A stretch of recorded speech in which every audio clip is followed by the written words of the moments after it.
Hello, in this video we're gonna check the performance of charger that comes with your CHUWI HIPad X.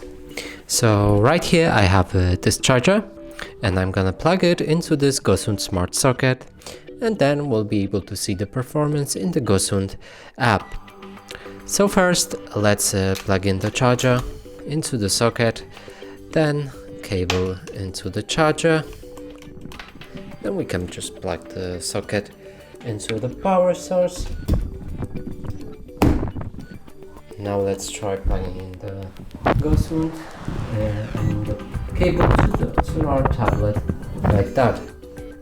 Now it will start charging and we should be able to see the results in a moment in this app.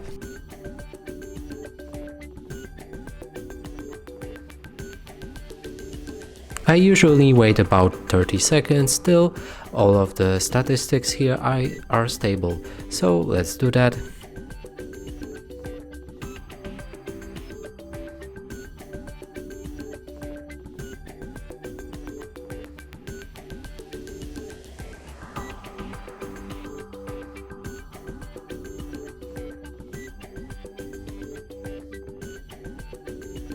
Here we have it. Let's zoom in on that and you can see all of the statistics right here.